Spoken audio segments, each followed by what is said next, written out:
Hello, everyone, and welcome back to English Pod. We have an advanced lesson for you today. My name is Marco. And my name is Catherine, and I'm very excited about this lesson, Marco.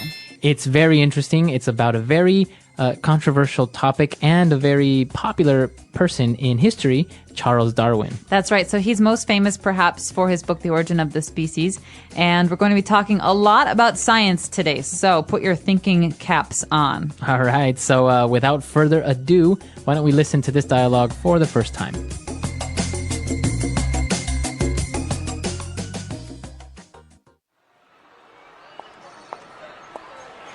Man, it's been forever. What have you been up to lately? I've been busy preparing for my exams, not to mention all the term papers I've had to write. Same here.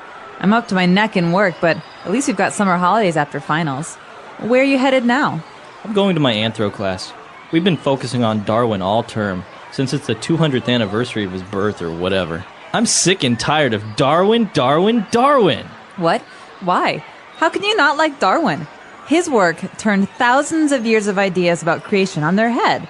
His theory of evolution revolutionized the fields of biology and anthropology. I don't like him. His theory of human evolution and natural selection is full of holes. It's not as solid as you make it out to be. Say that again and you'll make enemies with half of the academy, not to mention your professors. Furthermore, the explanation proposed by Darwin about the origin of the species and the process of natural selection constitutes a grand step towards a coherent understanding of the world and its very beginnings. I'm not minimizing his huge contributions to science. It's just that his theory reminds me of the conundrum of the chicken and the egg. What are you talking about? Which came first, the chicken or the egg? This is a classic logical problem, and I think it applies to Darwin's theory. How did the very first living organism come to be? Interesting. I think that question is better suited for my philosophy class. In the meantime, how about we settle this with a duel? All right, interesting. They have very different views on Charles Darwin, right? They do, and they're both pretty nerdy people. This is a very nerdy university conversation that's happening between classes. Yeah, I think maybe they're like PhD candidates or something. Perhaps. All right, so before we get to talking about some of the ideas in today's dialogue, let's talk about some of the words and phrases that we hear to understand better what's going on. The first part we're going to talk about in today's language takeaway. Language takeaway. All right, on language takeaway today, let's take a look at the first word. And, well, one of the things that many people say is that Darwin revolutionized the fields of biology. And so he revolutionized these because he pushed them forward. He made many changes. He forced changes. So people had to change the way that they thought about these things. If you revolutionize something, a topic or an idea, you are creating new knowledge almost, right? Exactly. You can think of the word revolution, which is a thing. So you think of the Russian Revolution or the American Revolution. These are times of change. So to revolutionize is to bring about change. Very good. All right, so moving forward, they were talking about human evolution. Human evolution. What is that exactly? Good question. So you're not a monkey, I'm not a monkey, but we come from monkeys, right? So we evolved. Right. So the process is called human evolution. That means the process by which humans changed forms to become what we are today. Okay, so you evolve. Now, is it evolution? You usually think of something positive, right? Something evolves into something better. Is it always that way? No, we have another word for the negative, right? So the positive is to evolve, to become better.